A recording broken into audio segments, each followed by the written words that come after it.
the Superior Octopus.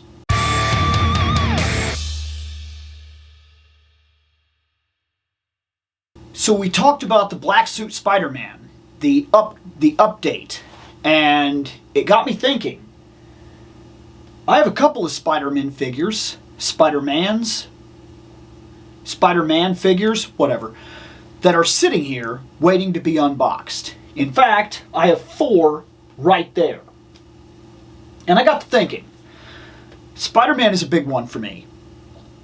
It's one of my all-time favorite heroes ever. But unlike Superman, where I have this definitive picture of Superman, I know what I want it to be.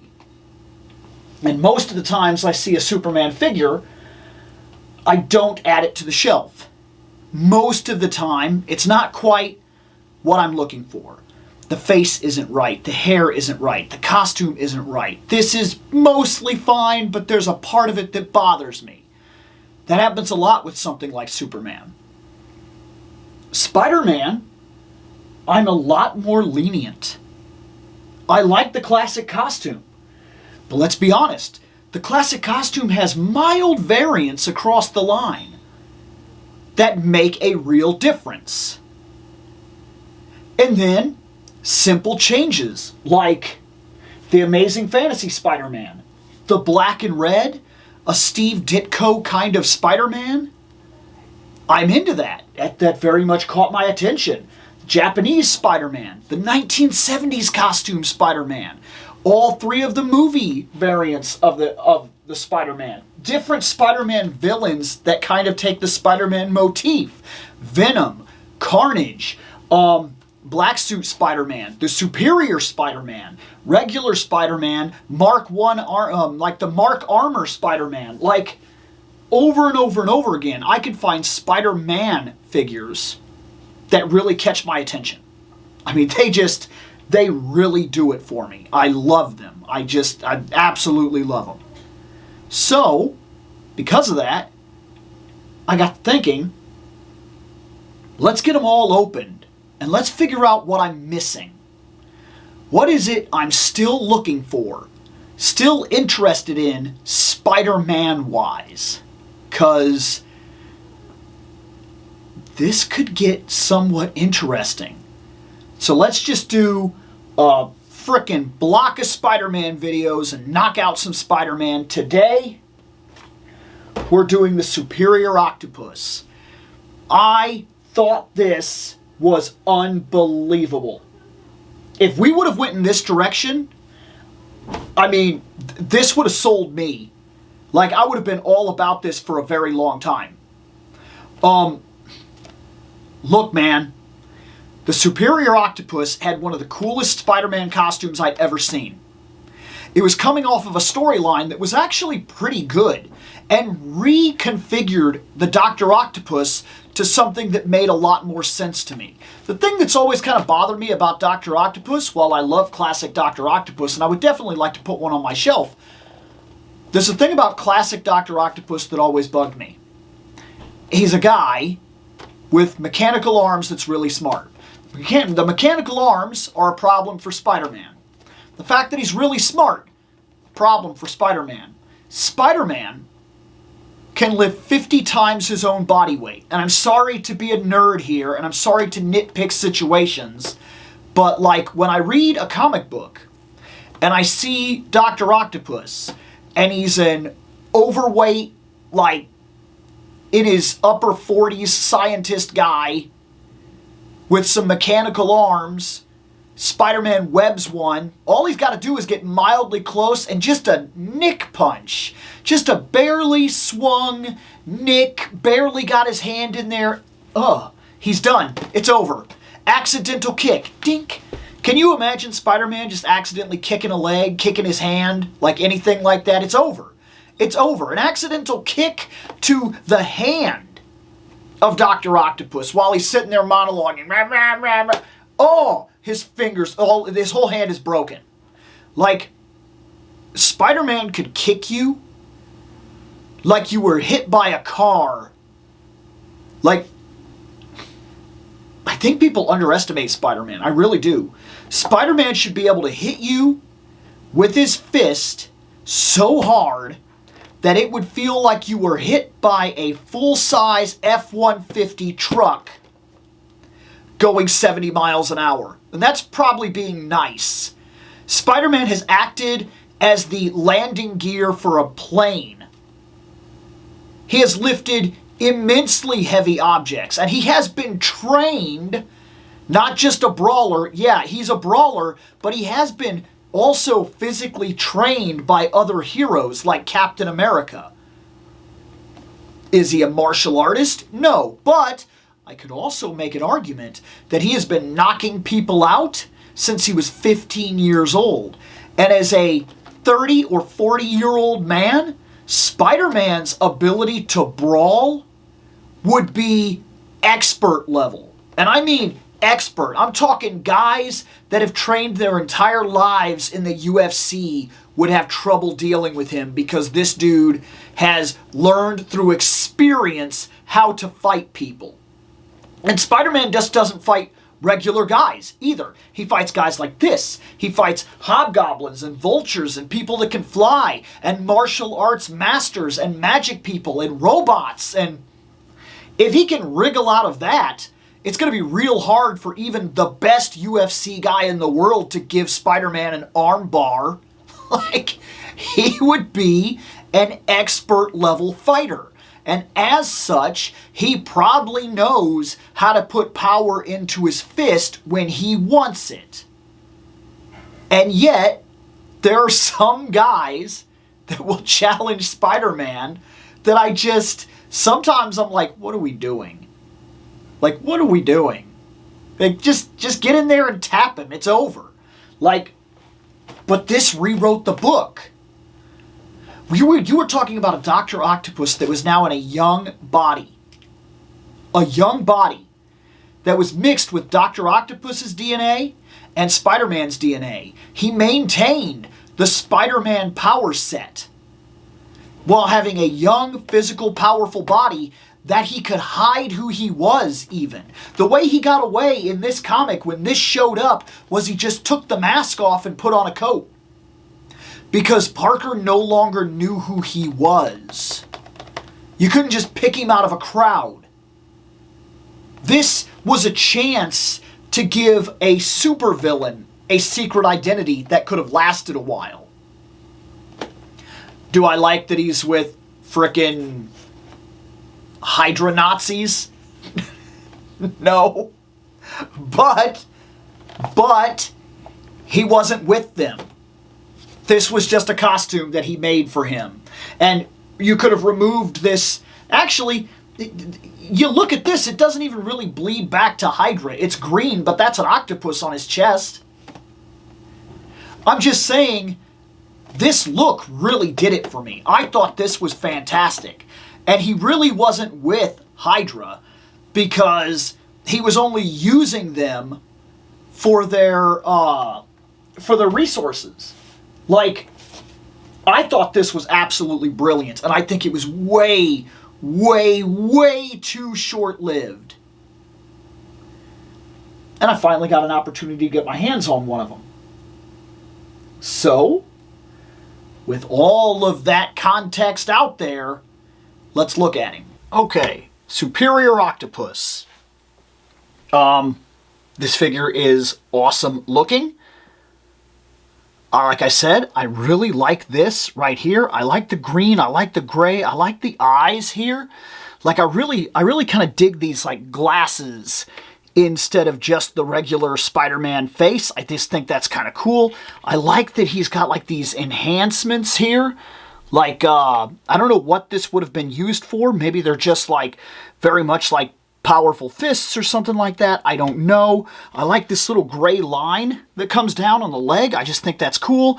And for what it's worth, he's on a fairly good body. But I will say, most of the new figures are getting lower ab crunches.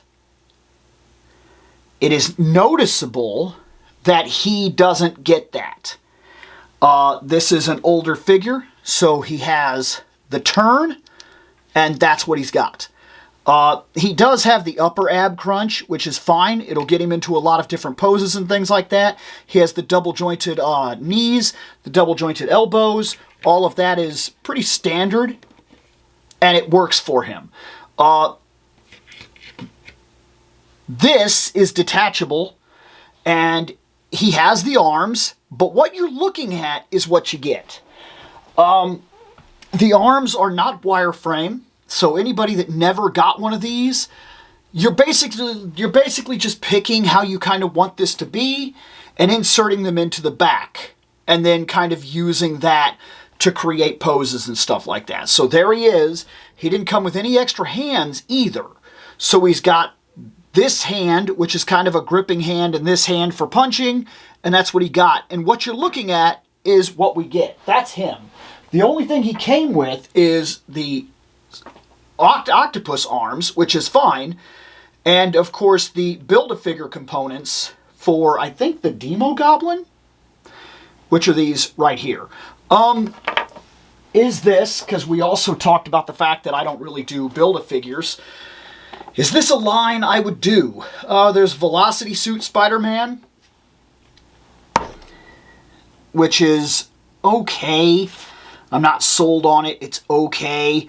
There's the Spider Armor Mark III. It's fine. Vulture would be cool. Shang-Chi would be cool. I don't really care much about White Rabbit. So, would it be cool to build him? Yes. Realistically, do I want to go out of my way and pay all the money for everything in this line? Not really. And I imagine that if I got to looking it up, there's probably at least one of these figures that are overpriced, and at this point has already priced me out of ever actually owning that figure. It doesn't break my heart, though. We talked about this. Sooner or later, someday, they will either just release this guy, or I could actually probably go on eBay and just buy the Build-A-Figure that I want if I really want it. I don't know. We'll see. Who knows? I'll check what the pricing is for the figures and see if if it's something that I'm automatically priced out of, something that I'm just not interested in. But otherwise, that's him. He does not hold a candle to the new Superior Spider-Man. The Superior Spider-Man is very good. It's unbelievably good. I wouldn't tell you that he's on par with the Superior Spider-Man. But one could also argue that the Superior Spider-Man has an older kind of body. He doesn't have the lower ab crunch or anything like that either. So in terms of their posability, they're almost on par, except for the Superior Spider-Man has the actual articulated toes. The Superior Octopus does not. I really don't think. I think we're just at this point. This is a solid figure for what it is. There are things that I definitely wish could have been done differently, but he is a solid figure, and I have no problem adding him to the shelf. This is one of those figures that kind of sometimes makes me feel like I'm sitting in the minority. That I, of course, like certain things that other people simply did not like. But I'm fine with that. I'll easily take that. It doesn't bother me. I thought the Superior Octopus was a great idea. I thought we were moving in a proper way. I thought when we moved into the Superior Spider-Man, we were making an even better idea. A redemption for a character. And if you ever wanted Dr. Octopus to come back, you had a clone saga that was currently taking place that literally could have just made him come back, and there could have been a bad guy, and then the Superior who's trying to make up for himself, who could have literally looked at the clone, and saw everything that he was, and learned to understand the kind of person that he was, and the kind of person he's trying to make up for. Like, I would have been fine with that. I think that we were moving in a positive, well thought out direction that could have had major implications moving forward. And it would have made it easier to put Spider-Man characters on other teams. you could have moved the Superior Spider-Man to another team. He could have taken a seat on the Avengers and served alongside some of the very people that he had been a pain in the butt to before. Maybe what would have really been amazing, stop and think about this. What if the Superior Spider-Man, or Superior Octopus, or whatever you wanted to call him, what if the Superior Spider-Man had joined the Fantastic Four? What if he would have joined into stuff like the Future Foundation? And an absolute brilliant scientist whose mind is now fixed, is in a better place, could have worked side by side with people every bit as brilliant as he was. He could have worked alongside people like Valeria. He could have worked alongside people like Reed Richards. And he could have humbled himself at the stuff that he doesn't know and found a new love and appreciation that took him back to the reason he got into science in the first place. This desire to know, to learn, to move forward, to discover. And it could have rebuilt his entire character from the ground up. While these specific people already knew the kind of person he used to be. And he would have to gain their trust, and he would have to work at it. And at some point in time, they'd even give him the symbol. He would get a Fantastic Four costume. Like, I think comic books have a bad habit of resorting back to the status quo. I don't think it does us favors. I think if we want to see this material grow and move forward and become something, we have to let it. So when you take a storyline that literally builds for over the course of almost an entire decade, take a villain out of his comfort zone, allow him to experience some things, admit to himself the problems that he has, readapt to the idea, be brought back as a villain, choose to not walk that path, become somebody who wants to atone, move down the line of trying to atone, only to go right back to being the exact same villain we've already seen.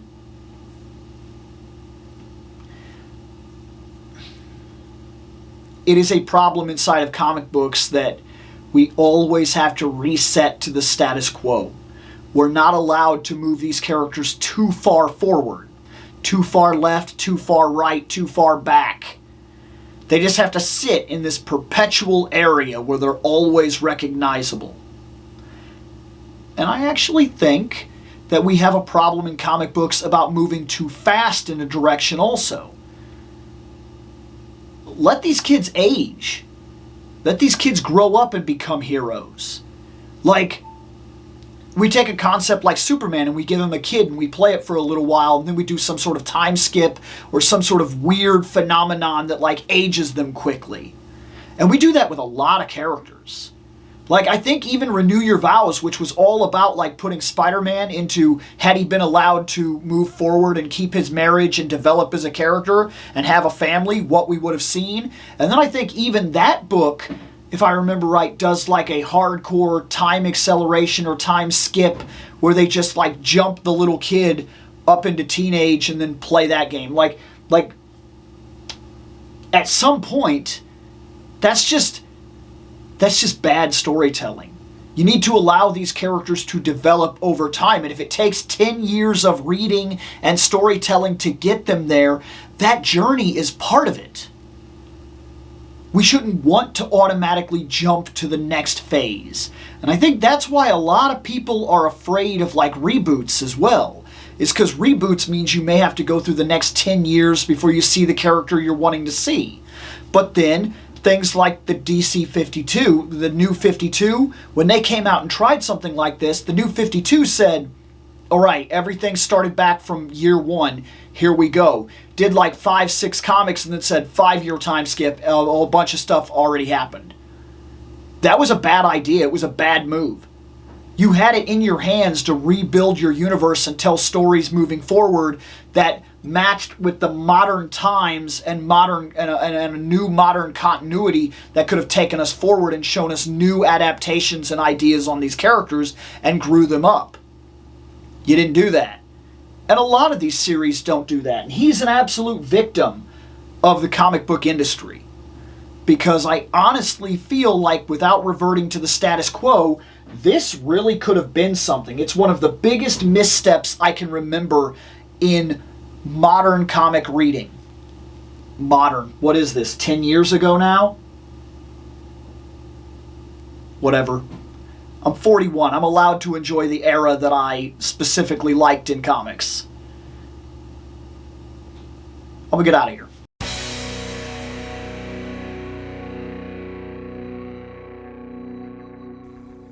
I have spoken. Take what you will from it.